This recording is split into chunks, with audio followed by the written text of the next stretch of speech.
Hi, everyone. So how do teams really get ready for the World of Juniors? Well, with pre-competition games, of course. Now, these games mean nothing in the standings, but they can help a team come together. And the Canadians were up against Finland today. And one thing Team Canada will have to work on is discipline.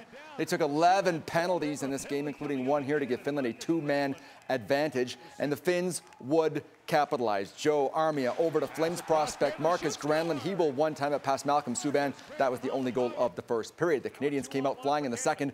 2-on-1. Boone Jenner was stopped. Griffin Reinhart was not. He scored to even the game at 1 apiece. And the Canadians were back for more just 34 seconds later after that. Ryan Nugent-Hopkins with a nifty feed to Mark Scheifele. Those two seem to be building some good chemistry. Canada ahead now 2-1.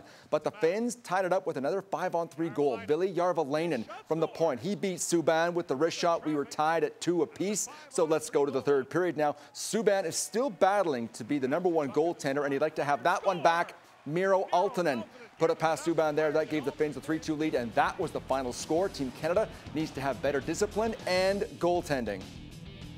Obviously, those 5-on-3s, they put your goaltender in a tough situation. But ultimately, I thought it was a good test for him, and obviously we'll come back now with Jordan Binnington, and then the battle will continue. But ultimately, when you go down 3-on-5, you're putting your goaltender in a tough spot. I thought I played all right.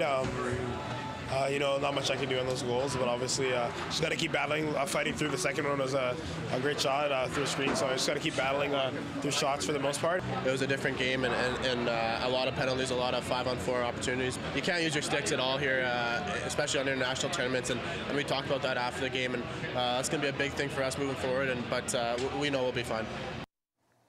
And Team Canada will face Sweden on Saturday in their final pre-competition game. Now, the Swedes were also in action today up against the Americans, and Flames prospect Johnny Gaudreau not playing for the Yankees today. We'll pick it up in the second period. Game tied at 1. Montreal Canadiens prospect Alex Galchenyuk split the D, but he couldn't beat the Swedish goaltender. Still 1-1. The USA would take the lead a little later in the second. Mario Lucia forced the turnover. He fed Connor Murphy in front. What a shot that was. The United States with a 2-1 lead.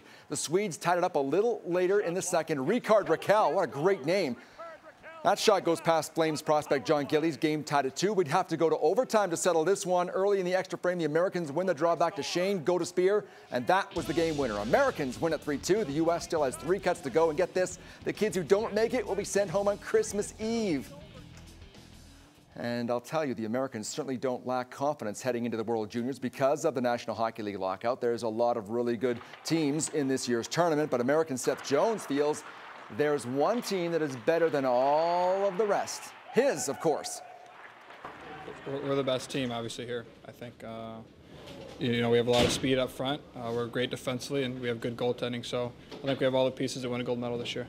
I mean, so you think of all the teams coming into the tournament, you guys are the best? Yeah. Don't think other teams won't use that for a little bulletin board material. And if the National Hockey League players were looking for a drop-dead date, I think they may have gotten it today. The NHL is believed to be one step away from calling off another season. The league has canceled games through January 14th, bringing the total number wiped out by the lockout to 625. That takes the NHL to the point where it must have a new collective bargaining agreement in place to salvage a 48-game schedule and playoffs that conclude by at the end of June, something Commissioner Gary Bettman has been adamant about. The League and NHL Players Association haven't met since last week. That's not progress, Karen. They have to put their differences aside. I know they do, but they're not. All right.